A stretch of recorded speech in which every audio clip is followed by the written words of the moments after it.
Welcome to another lecture by Medical Medics, Celiac Disease. We will begin the lecture with a general introduction of celiac disease, discuss normal physiology, pathophysiology, and then compare the two. We will present a brief case example, discuss diagnoses and differential diagnoses, treatment, and as always, end with a summary. Now, celiac disease is an autoimmune disorder triggered by the ingestion of gluten, which is a protein found in wheat, barley, and rye. It affects approximately 1% of the global population, though rates may be higher in Western countries. Genetic predisposition is a risk factor associated with HLA-DQ2 and DQ8 alleles. Now, if you're wondering what are HLA-DQs, the DQ2 and DQ8 genes are part of the human leukocyte antigen system, or HLA system, and it plays a critical role in the immune system by helping our body distinguish between self and non-self antigens, meaning what to attack or respond to and what not to respond to. So it helps our immune system differentiate what is foreign and what is not. Now, both of these, HLA-DQ2 and 8, are located on chromosome number 6, more specifically on the short arm. And this is within the major histocompatibility complex, or MHC region. Anyway, so in genetically predisposed individuals, gluten will trigger an immune response, leading to intestinal damage.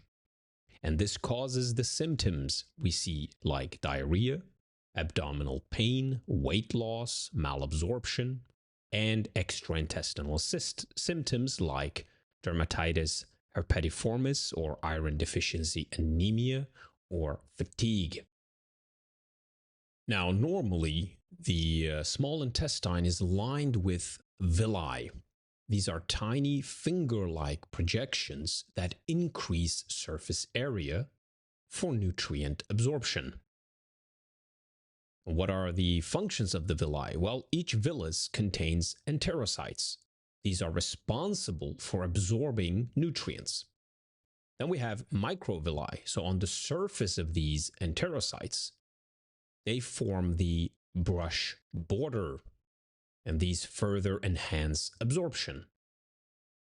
We have enzymes on the brush border that assist in digesting carbohydrates and protein. So the structure of the villus is essential for optimal nutrient absorption. Now, let's walk through exactly what happens in the body during celiac disease. It all starts when someone eats gluten, which is a protein found in wheat, barley, and rye. Now, as the gluten moves through the digestive system, enzymes called proteases begin to break it down in the small intestine. But here's the catch. Gluten contains a component called gliadin, which is very rich in an amino acid called proline. And because of this, gliadin doesn't get fully broken down like most other proteins. It is resistant to digestion. So instead of being completely dismantled, these large gliadin peptides remain intact. Now they manage to cross the lining of the small intestine and enter a deeper layer called the lamina propria. And that's the connective tissue just beneath the intestinal surface. Now, once gliadin is inside the lamina propria, it meets an enzyme called tissue transglutaminase, seen here, also abbreviated TG2. Now, TG2 chemically modifies gliadin through a process called deamination, and you can see it happening here. So basically, it removes certain amine groups and turns glutamine residues into glutamic acid. And it is this change that makes gliadin peptides more attractive, or we might say more sticky, to certain immune system molecules like HLA-DQ2 and HLA-DQ8. And these molecules are part of the MHC class II system, which is responsible, as we mentioned in previous slides, responsible for showing foreign substances or foreign-looking substances to our immune system, specifically to our CD4 T helper cells. And here's the key. Only people who have the HLA-DQ2 or DQ8 genes can present gliadin in this way. So having one of these genes is a genetic prerequisite for developing celiac disease. Now, dendritic cells in the gut present the deaminated gliadin on these HLA molecules to our CD4 T cells. These T cells then become activated and begin an inflammatory response. Meanwhile, our B cells, another part of the immune system, also plays a role. So some B cells are specific for gliadin and others for TG2.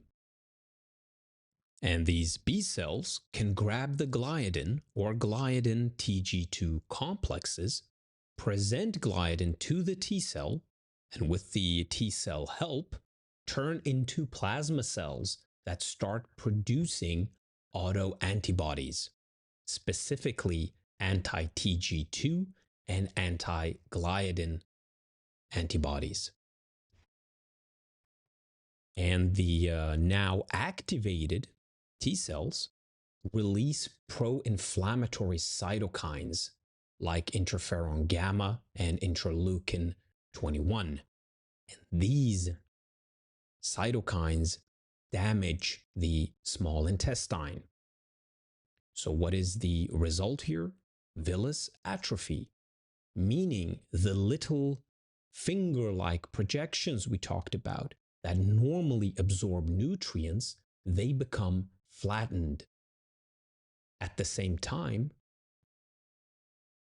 the crypts, which are the regenerative pits of the intestine, become hyperplastic.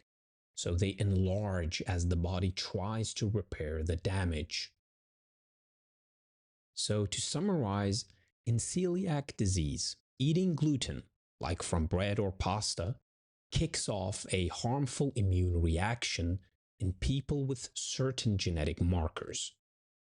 A gut enzyme modifies part of the gluten in a way that tricks the immune system into thinking that it's dangerous. So the immune response doesn't just target the gluten, it also attacks the body's own intestinal tissue.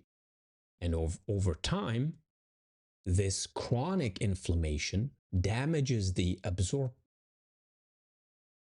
absorptive surface of the small intestine, leading to poor nutrient absorption. That's why people with celiac disease can develop symptoms like diarrhea, weight loss, iron deficiency anemia, osteoporosis, and even nerve problems due to vitamin deficiencies. Now, let's just briefly revise the normal versus pathological state. So, if we have a normal GI tract, we expect intact villi and microvilli, therefore efficient nutrient absorption, minimal inflammation, and normal crypt depth. What about in celiacs? Well, villus atrophy, so flattened mucosa. As a consequence, we should see a malabsorption of carbohydrates, fats, vitamins, a ongoing chronic inflammation and lymphocyte infiltration, and crypt hyperplasia, so elongated crypts.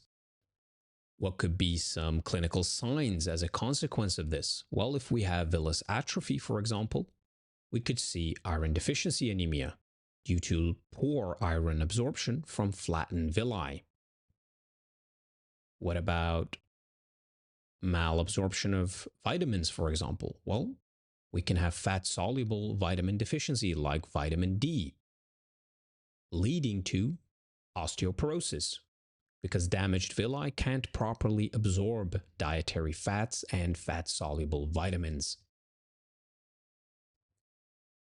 So what could be a typical case example? Well, we have a 30-year-old female. She presents with chronic diarrhea, weight loss, fatigue, and bloating. Her symptoms: abdominal discomfort after meals, frequent episodes of unexplained iron deficiency anemia, and occasional skin rash. She has no significant past medical history. Family history includes autoimmune thyroid disease. On exam, pale, fatigue appearance, slight abdominal tenderness, possible signs of dermatitis herpetiformis, so small itchy blisters on elbows and knees. So let's go ahead and see if we can diagnose it. So how do we go about diagnosing celiac? Well, we can do serological testing, where we do the tissue transglutaminase immunoglobulin A test. And this test measures the level of antibodies against tissue transglutaminase, which was the enzyme found in our intestine. If you remember from the pathophysiology, this is the enzyme that deaminates the gliadin.